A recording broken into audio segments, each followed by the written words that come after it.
Hello, may buntag sa inyo hatanan. Lunes na pod.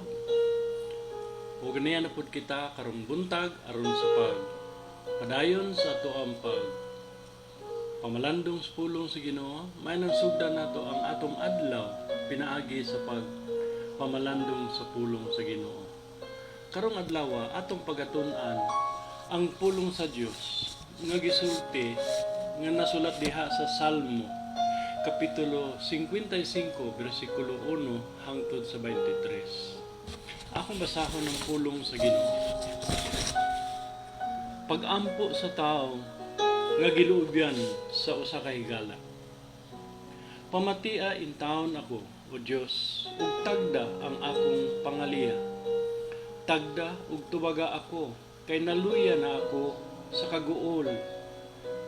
Labalaka ako tungod sa mga hulga sa akong mga kaaway ug tungod sa pagpanlupig sa mga daotan.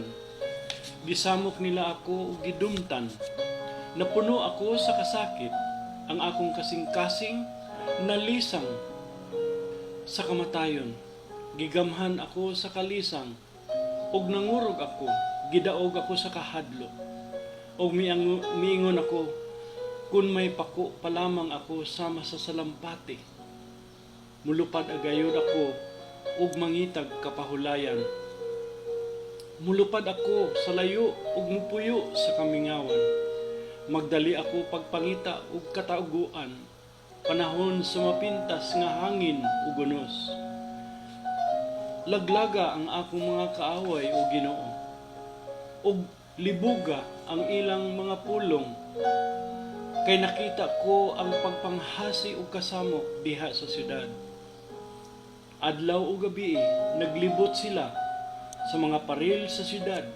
Naghita kini sa tinunto ug kasamok. Mikatap ang kalaglagan ug midagsang ang sa kadalanan ang pagpanlupig ug panikas. Kung kaaway ko pa lang ang nagbugal-bugal kanako, makaantos ako niini.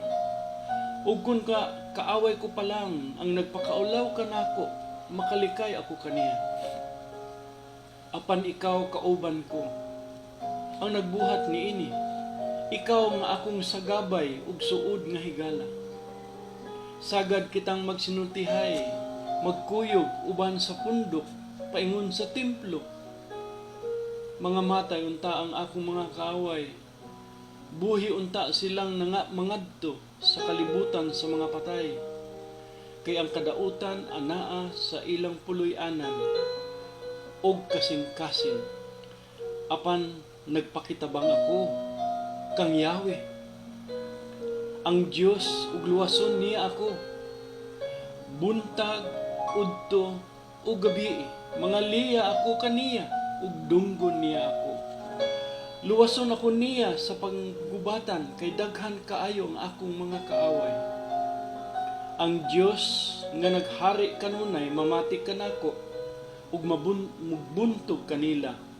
Ug wala sila'y mahimo niini, kay wala sila magtahod ug mahadlok sa Dios. Ang kauban ko kanhi nakig-away sa iyang mga higala ug wala magtuman sa iyahang mga saad. Ang iyang mga pulong lami pa kaysa mangkilya. Apan dihay pakig-away ang anaa sa iyang kasing-kasing. Ang iyang mga pulong mas danlog pa kaysa lana. Apan dihay makasamad sama sa hait nga espada. Itugyan kang Yahweh ang imong mga kabalaka ug lig-unon kaniya. Dili gayud siya mutugot nga mabuntog ang mga matarong. Apan, itambog mo, O Dios, ang mga namuno ug ang mga bakakon ngadto sa kahiladman, sa dili pa sila makapahimulos sa katunga sa ilang kinabuhi. Apan ako musalig gayud kanimo. Igsuon karong buntag atong pamalandungan. Kining maong mga pagtulunan gikan niining maong salmo. Apan sa dili pa nato buhaton, magampo kita. Ginoong Dios, nagaduol kami kanimo. Nagaampo kami kanimo, ug amo kang ginadayeg o Ginoo. Amo kang ginasimba o Dios tungod sa imong kaayo. Salamat kaayo kanimo Ginoo. Nga adlaw imo kaming gitagaan o Dios ug laing adlaw. Salamat sa imong pagkamatinumanon. Imo kining ginabag-o matag buntag.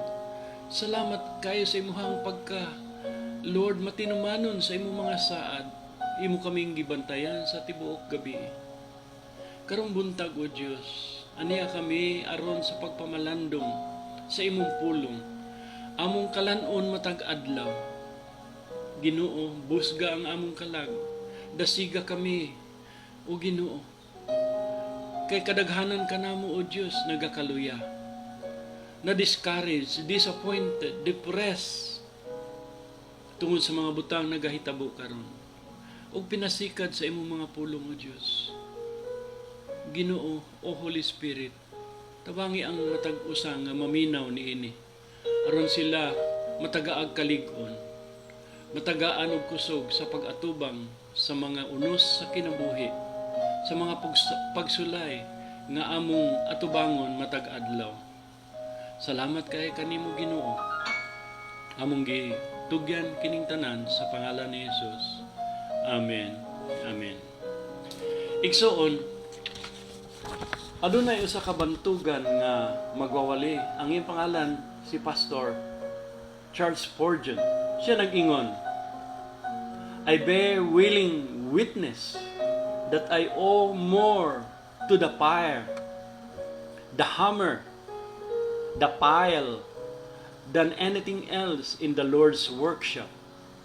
I sometimes question whether I have ever learned anything except through the rod. When my schoolroom is darkened, I see the most. Ako igsoon wala ko ka hibalo kung unsa ang mga butang nga nagahitabo sa imong kinabuhi. Doon na ba'y maayong nadala? O doon na ba'y maayong kahimuan ang COVID-19 diha sa imuhang kinabuhi? Doon na ba'y mga kausaban? Doon na ba'y mga kabag-uhan? Sama ni Spurgeon, ingon siya, nga siya usa ka buhing saksi, nga mas dako siya og utang o mas dako og nahimo ang kapaitan, mga pagsulay, ang mga pagbadlong o ang mga kalisdanan diha sa buluhaton, diha sa mga ginabuhat sa Ginoo sa iyang kinabuhi ni adtong panahon na. Usahay ingon siya, akong ginapangutana ang akong kaugalingon kung doon na bagyog ko'y nakatunan. Hinaot nga kining maong pandemic o krisis nga ato ang ginaatubang karon. Dunay dakong kahimuan. Dunay mga butang gipadayag ang Ginoo sa imuha. Ayaw sayangi ang maong mga panghitabo igsoon. Karong buntag, doon na ko'y mga pila ka pangutana kanimo.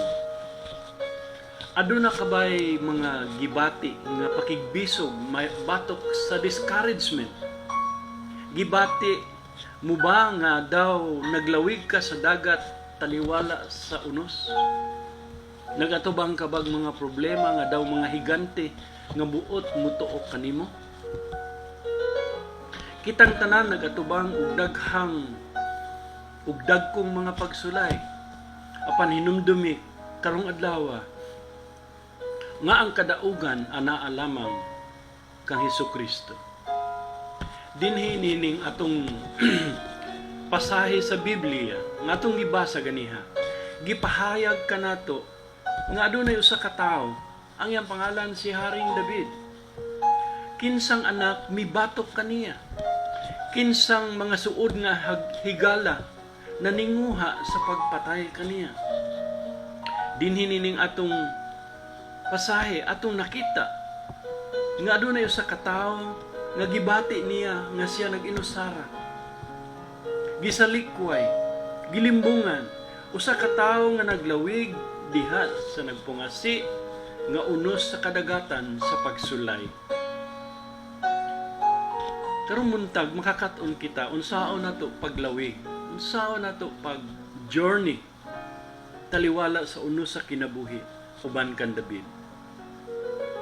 Sa bersikulo 1 hangtod sa 4 o bersikulo 9 ngadto sa 15, adunay mga butang nga gipahayag si Haring David. May tungod sa mga kasamok, kaguliyang, iya kining gihulagway. Daghang mga komentarista nga nagpahayag nga kining maong panahon kini nga adunay rebellion, adunay power struggle batok kang David.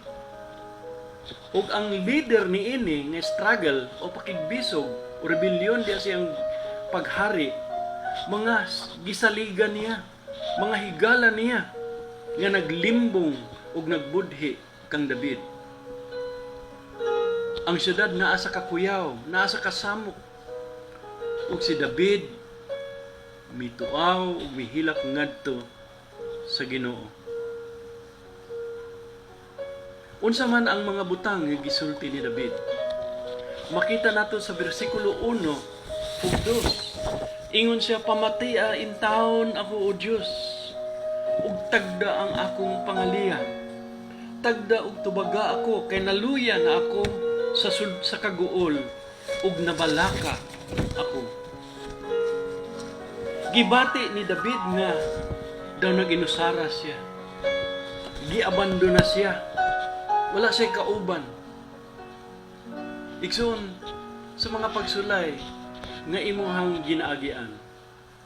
Gibati ba nimo nga usahay ikaw na ginusara, nakataliwala sa mga kaguliyang, mga problema, sa problema karon sa pandemic, wala ka kabalog asa ka moadto, labi na sa mga panginahanglan, naglisod ka, gibati nimo nga wala kay laing kauban, giabandona ka. Ingon pa sa Hebrew 13 verse 5, ingon siya, si Apostol Pablo, nagadasig siya. Nag-ingon ang Ginoo, dili ko ikaw biyaan ni talikdan. Sa Matthew 28 verse 20, nag-ingon ang Diyos, ubanan ko ikaw hangtod sa katapusan. Di man iigsoon, kung ikaw anak sa Diyos, dili ka pasagdan sa Ginoo. Dili ka niya biyaan. Tingali bation nimo ang kaguol, ang problema nga daw giabandona ka, igsoon sultihan ta ka. Si Jesus nakaagi ana.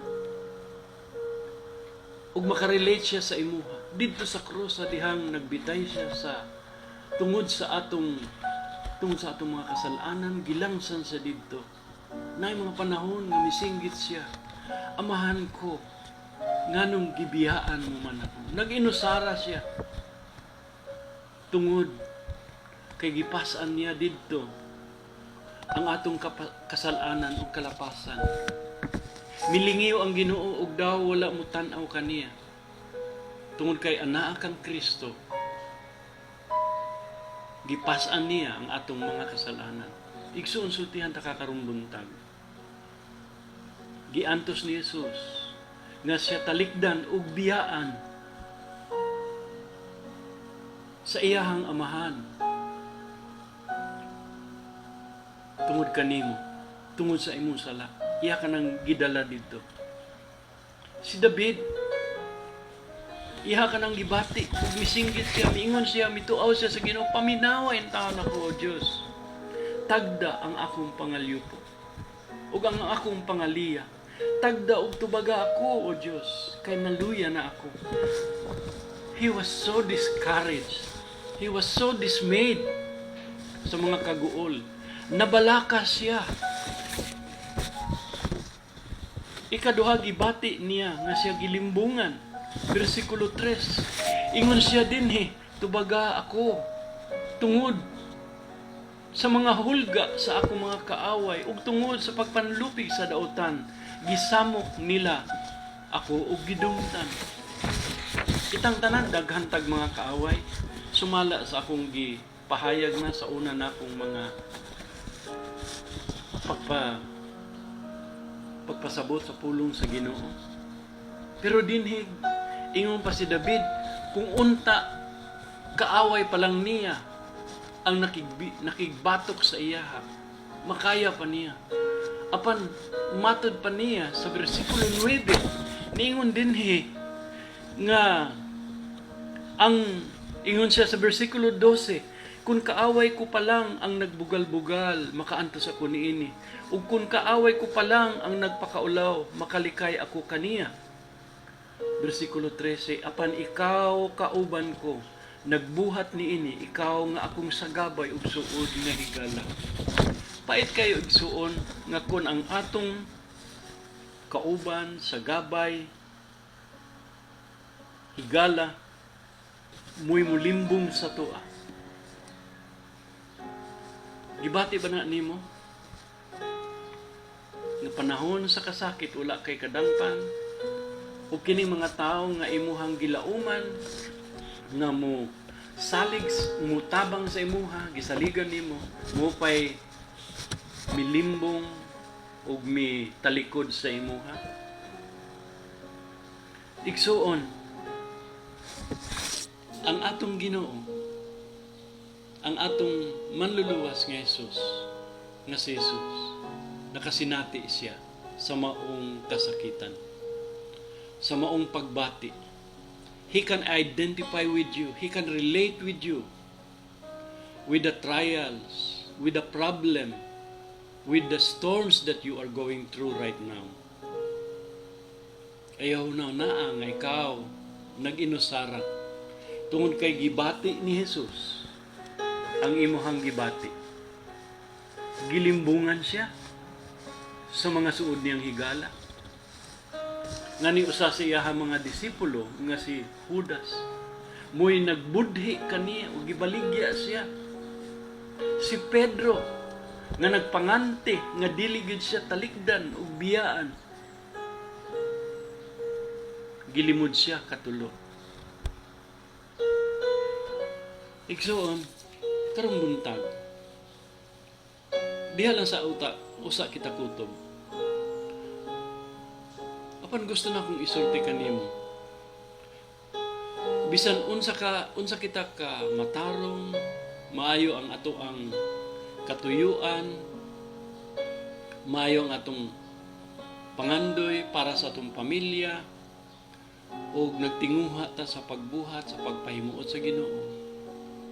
Kitang tanan, isang kita nagsalig sa Dios, moagi kita og mga unos, mga pagsulay. Kung sa may katuyuan ni ining pagsulay, usa sa mga katuyuan ni ini, maabot sa tawa, aron kita muduol ngadto sa Dios, mudangop ngadto kaniya, ug musandig kaniya. Doon na say gisulti dinhi. Versikulo 16, apan ako nagpakitabang kang Yahweh nga Dios ug luwason ako niya.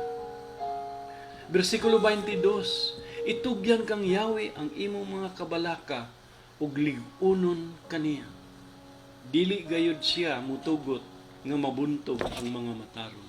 Hallelujah. Saad ka na sa Dios.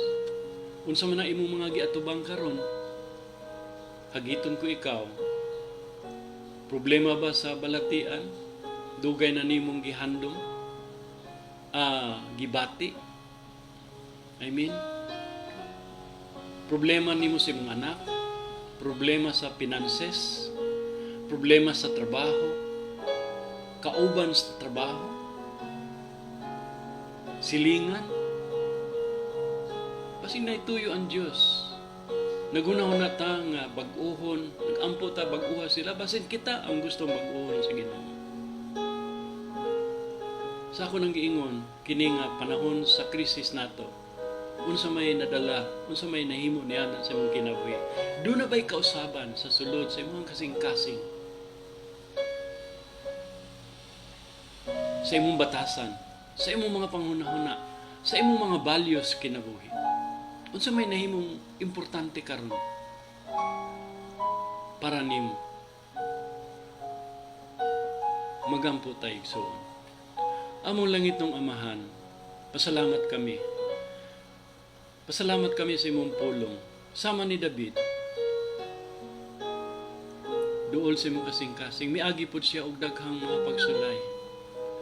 Og nasabtan namo, natugkad namo, napamatian namo, nakita namo o Dios nga miagi siya sa daghang mga kasakitan, mga pagsulay, mga paglimbong, pagbudhi, pagsalikway, panahon nga siya nadismaya, na-discourage, tud gibati niya, nga walay makatabang niya, walay makatambayayong sa iyahang mga gipasaan. Ginoo, nag-ampo ko karon, sama sa gisulti ni David, itugyan nga kan Jehova nga Diyos, ang tanan mong mga kabalaka. Ginoo, Lord, among gitugyan, among isalig kanimo kining mga pagsulay nga among ginaagian karon. Ang akong pagampo, Lord, nga nining adlaw sa pagsugod namo sa simana, adlawng Lunes, o Dios, imong ihatag kanamo ang kusog, imong ihatag kanamo ang paglaom, imong ihatag kanamo Ginoo ang kadaugan batok sa tanang pagsulay. Painumdumi kami kanunay nga diha kanimo o Dios naa kami kadaugan. Diha kanimo Ginoo mabuntog namo ang among mga suliran. Pinaagi sa among paglaom, pagsalig sa imong mga saad o Dios. Nga dili nimo kami biyaan, dili nimo kami talikdan. Salamat kay kanimo Ginoo. Nagampo ko Lord para sa akong mga kaubanan diha o mga kaigsuonan nga naa sa SKS. Special mention kan Joel o Diyos. Hikapa ang iyahang mga balatian. Hikapa og tabangi siya sa iyahang mga Lord, mga panginahanglan sa iyang pagtrabaho. Sila Melody, sila Che, sila Cindy, si Brother Mark, si Nancy, Lord, si June Almeris, O God, ang mga kaigsunan ako dito sa bodega, O Diyos, Lord, protect them. I do not know what they are going through in their families, in their life, but I pray, Heavenly Father, that you will cover them with your precious blood. And I ask you, dear Lord, that you will bless them. Bless them, O God, with your protection, provision, and guidance. Protect them from COVID-19 and bring more clients diha sila. Ako mga kaigsunan dito sa Tagum, Ginoo, I pray for them, have mercy on them. Ang mga kaigsunan dito nga nawadan og trabaho, kay nagsara ang ilang kumpanya, sila Alden, sila Ramel, Lord, sila Glenn, sila Mary Ann, Lord, you know them by name. Ako mga kaigsunan dito sa Tagum Christian Fellowship, I just pray, Heavenly Father, you will cover them with your precious blood. Be with them as they go through the trials of their life, O God. Amo mga kaigsuunan din sa Davao City, O Diyos. Ako mga kaubanan diha sa Davao Evangelical Church. Ang amo mga pastor, I pray for them, O God. Lord, they are not exempted from any trials and any problems. And I just pray, Lord, that you would give them strength to move on, to look upon you, to come to you in prayer. I pray for our government, our mayor, our president. Lord, have mercy on us, O God. Have mercy on the Filipino people. Ug salamat kayo, O Diyos, nga nining panahon sa krisis, O God, we can come to you because Christ is the answer. You are the answer to all of our needs. Thank you, Jesus. Thank you, Jesus. We ask all these things in Jesus' name. Amen. Amen. Igsuon sa sunod adlaw na pod, ug nagtuo ko nga ang Diyos dunay mga maynungdanong mensahe para kanato. Libay na nining panahon sa krisis sa COVID-19, kining pandemic. Ayaw sayangi ang mga pagsulay. Amen? May buntag. Salamat.